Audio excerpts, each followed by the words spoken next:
할렐루야. 사람의 아들이 들어 올려지면 그를 믿는 사람은 누구나 영원한 생명을 얻으리라. 할렐루야.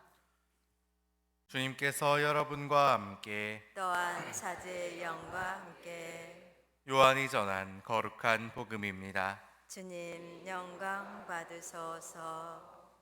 그때 예수님께서 니코데모에게 말씀하셨다. 너희는 위로부터 태어나야 한다. 바람은 불고 싶은 대로 분다. 너는 그 소리를 들어도 어디에서와 어디로 가는지 모른다. 영에서 태어난 이도 다 이와 같다. 니코데모가 예수님께 그런 일이 어떻게 이루어질 수 있습니까? 하자 예수님께서 그에게 대답하셨다. 너는 이스라엘의 스승이면서 그런 것도 모르느냐? 내가 진실로 진실로 너에게 말한다.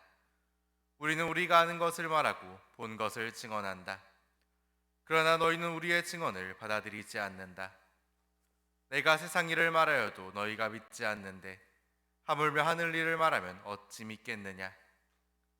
하늘에서 내려오니 곧 사람의 아들 말고는 하늘로 올라간 이가 없다. 모세가 광야에서 뱀을 들어 올린 것처럼 사람의 아들도 들어 올려져야 한다. 믿는 사람은 누구나 사람의 아들 안에서 영원한 생명을 얻게 하려는 것이다. 주님의 말씀입니다. 그리스도님 찬미합니다. 앉으십시오. 찬미 예수님. 찬미 예수님. 여러분 혹시 사이비 종교들에 대해서 이야기를 들어보신 적 있으시죠? 예. 얼마 전에 듣기로는 이제 한국에만 예수님이 50분이 사신다 그러시더라고요. 예. 예수님만 50명인데 왜 나라가 입고리인지는 저도 잘 모르겠습니다. 예. 근데 옆 나라 일본에서 이런 사이비 종교와 관련된 사건 중에 유명한 재밌는 사건 하나가 있습니다. 예수의 방주라고 불리는 어떠한 단체에 관련된 이야기입니다. 어느 날 그 일본 한 지역 신문에 이제 어떤 사람들의 기고문이 올라오게 됩니다. 그 내용이란 그 여러 집안에서 여러 사람들이 모여서 글을 올린 기고한 내용이었는데 자신들의 딸이 집을 나가서 어느 예수의 방주라는 종교단체 교주와 한 건물에서 생활하고 있다고, 그들이 지금 자신의 딸을 내어놓지도 않고 우리와 연락도 끊고 있다면서 딸을 돌려달라는 내용의 글을 올리게 됩니다. 어떻게 됐을까요? 난리가 났겠죠, 당연히. 예, 그 글이 화제가 되면서 전국 각지에서 온갖 기사들이 올라오게 됩니다. 그 여성들이 어떤 사람들인지, 그리고 그 단체의 지도자가 누구인지에 대한 이야기가 올라오게 되죠. 그 지도자는 젊은 시절 굉장히 폭력적인 성향을 가지고 있었고 실제로 감옥에도 몇 차례 들락날락했던 사람이었다고 합니다. 이에 기자들 결국 경찰까지 동원되어 그 종교단체를 조사하게 되죠. 그리고 그 단체는 몇 년을 그 경찰 조사를 피해 다니다가 마침내 그 교주가 병세가 악화돼 병원에 입원하면서 결국 조사를 받게 됐습니다. 그런데 이 예수의 방주는 어떤 단체였을까요? 그 조사가 시작되자 그 단체의 여성들이 직접 나와서 해명을 하게 됩니다. 이 단체는 당신들이 생각하는 그런 곳이 아니라고요. 여러분들이 생각하는 나쁜 곳은 하나도 없었고 오히려 이 지도자였던 사람이 함께 살자고 얘기한 적도 없었다고요.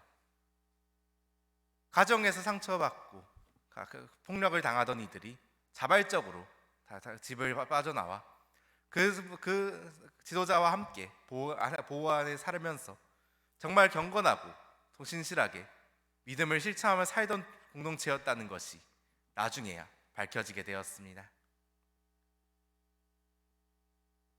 그때까지도 사람들은 그들을 악독한 사이비 종교라 생각했지만 사실 실상은 완전히 달랐던 것이죠. 마지막에 그들을 인터뷰했던 한 기자는 이런 글을 남겼습니다. 그들의 모습은 하나의 종교 교파라기보다는 오늘 독서에 나오는 그 초대 교회 공동체의 모습을 가장 닮은 그 신앙 공동체였다고요. 오늘 복음에서 예수님께서는 니코데모에게 이런 말씀을 하십니다. 내가 세상 일을 말하여도 너희가 믿지 않는데 하늘 일을 말하면 어찌 믿겠느냐. 사도행전이 전하는 초대교회의 모습, 이 모습은 우리는 끊임없이 이 모습을 담아가야 한다고 우리의 교회 이상으로서 이야기하곤 합니다.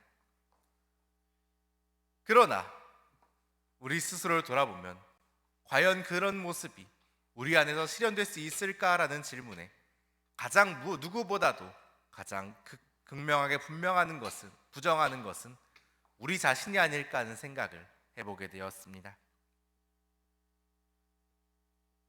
우리는 그저 그것을 하나의 이상처럼, 동화처럼, 현실엔 일어날 수 없는 그런 것처럼 우리 스스로 여기고 우리 스스로 거기로부터 멀어지고 있는 것이 아닌지 다시 한번 생각해 보게 되었습니다.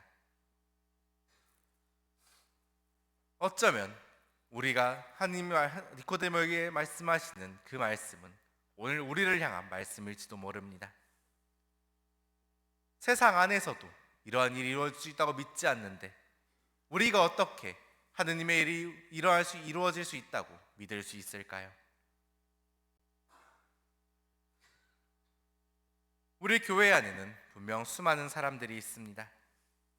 그렇기에 우리는 교회 안에서 많은 상처를 받기도 하고 다툼이 일어나기도 하죠.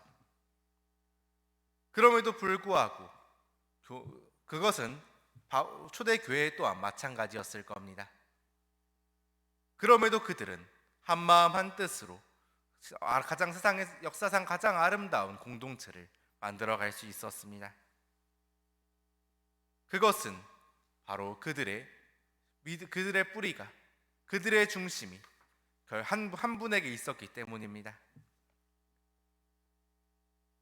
교회를 이 하나로 이어주는 것은, 교회 공동체를 한마음 한뜻으로 만드는 것은 사회적 관계도, 혈연도, 경제적 이익도 아니라 바로 십자가에 달리신 그분 한 분뿐입니다. 그분 한 분만이 전 세계 수많은 사람들을 2000년 전부터 오늘날에 이르기까지 수많은 사람들을 하나의 교회로서 이어주고 있습니다. 사실 이것이 기적이 아니면 무엇이 기적일까요? 우리는 나 혼자 기도하는 것이 아닙니다. 언제나 그분과 함께, 그분의 모든 백성들과 함께 기도하고 있는 것입니다. 우리가 진정 이 기적을 믿을 수 있다면, 우리가 우리를 하나 되게 하시는 그분의 사랑을 믿을 수 있다면, 우리가 진정 우리의 고백이 2000년 동안 이어져 온 모든 이들의 고백이며, 지금 여기서 기도하는 이 기도가 우리 전 세계의 모든 신앙 공동체가 한마음으로 하는 기도라는 그 사실을 우리가 믿으며 살아갈 수 있다면, 우리는 그 누구도 믿지 못할 그 일들을 세상에서 이루어지는 것을 진정 볼 수 있을 것입니다. 우리 교회가 세상의 것들이 아니라 진정 하느님을 중심에 놓고 살아갈 수 있는 교회일 수 있기를 오늘 미사 중에 함께 기도합니다. 아멘.